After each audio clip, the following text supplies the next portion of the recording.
What's new, crew? Welcome back to my channel. My name is Cassandra and I'm going to be breaking down our Christmas budget for Christmas 2020.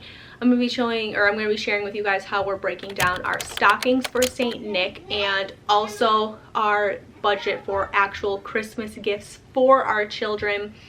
Just to give you guys an idea, I'd love to hear you guys down below how you guys do it. Also, when do you guys give stockings? Do you give your kids stockings when St. Nick comes? Do you do them Christmas Eve, Christmas morning? How do you guys do that? We do whenever St. Nick comes, typically within like a day or two. Obviously, if St. Nick comes on a Friday, my husband works Saturdays, so then we'll push it. St. Nick comes Saturday night, they open up Sunday morning. We do it so that my husband can see as well, but that's how we're doing it this year.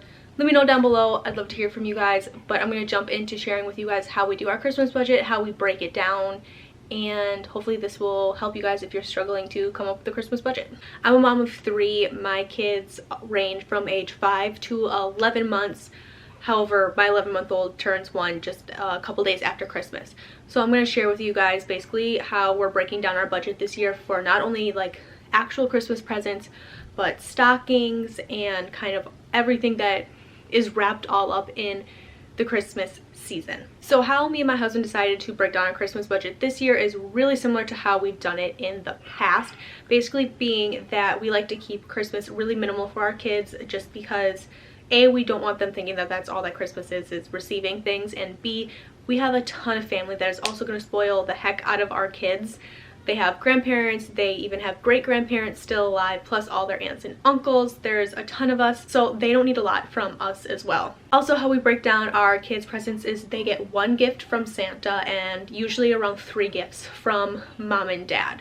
So that's how we opted to do things. Both me and my husband grew up very frugally, so we also don't want our kids to think that all gifts come from Santa, and basically we're trying to teach our kids, I don't even know how to put this. We don't want our kids going to school and then being like, oh yeah, Santa brought us all these toys, and then have to hurt another kid like me and my husband were hurt growing up, if that makes sense.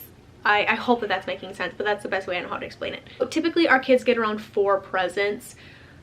That's just how it works out budget-wise right now, because our kids are younger. To spend $100 on them can be stretched through 4 presents. However, we like to keep it right around $100, so it's not strict like, oh, once the $100 is up, that's it. We like to keep it right around $100 for Christmas Day.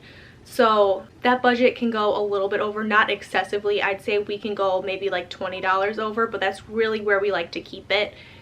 It's just what works for us, especially when you're breaking it down. Say $100, 3 kids, that's $300 plus, you know what I mean? It adds up really quick when all of a sudden you get more and more children you are getting gifts for. So typically Santa brings the kids something not small, but I'd say like a medium-sized gift, a normal gift. Then mom and dad get the rest. So they'll get 1 big gift from mom and dad, 2 smaller gifts kind of around the same price range that Santa brings, and that's pretty much how we do that. We've done that every single year. Santa also brings our whole family a gift. So it's from Santa, addressed to the Smet family, and it's for everybody. This is usually a gift, or this is always a gift that is meant to get us all together doing something, which is going to be a little bit harder than it has been in the past, because now we're adding a little boy and our age gap is getting bigger between our kids. So we have a 5-year-old and a 1-year-old, where before we had, you know, our girls are only 2 years apart, so it was a little bit easier. And the fact that they were both girls, you know.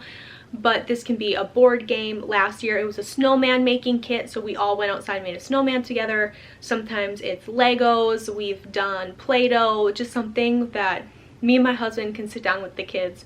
We can all interact and do it together. So how we go about getting gifts for each of our kids is we keep that $100 budget in mind, and we usually just think of a couple of things that we know we want to get the kids. So this year London really wants this mosasaur. London, our oldest, she's 5, she's obsessed with Jurassic World. She literally loves all of those movies, and they make these dinosaur toys to sell when those movies come out. Well, a new Jurassic World is coming out in June of 2021, and they already have launched these toys. Mosasaurs are like her favorite dinosaur next to T-Rexes, and she really wants that one. Well, that toy is $50, so right there, that's half of her budget.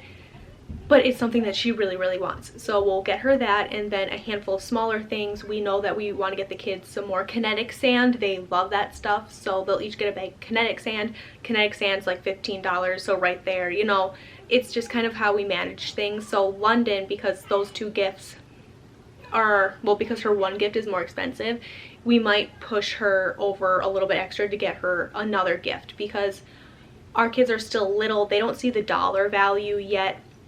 They just see the number of toys. So we try to keep our budget. We try to get 4 toys within that $100 budget. However, if we have 3 toys and we're at like $80 or $90, we'll push over a little bit just to get another gift if we have to keep it even. This video is really kind of jumbled. I hope that this is making sense. Now I'm going to move on to our stockings. So for our stockings, we had originally budgeted $10 a stocking, so $30 for all the stockings. However, I kind of accidentally on purpose bought the girls Barbies for their stockings that are $8.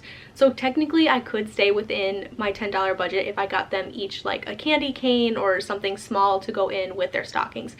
However, I talked to my husband and we're gonna push the girls stocking budget to $15. So I'm just gonna go to the Dollar Tree and pick out a handful of snacks and stuff to put in their stockings along with their Barbies.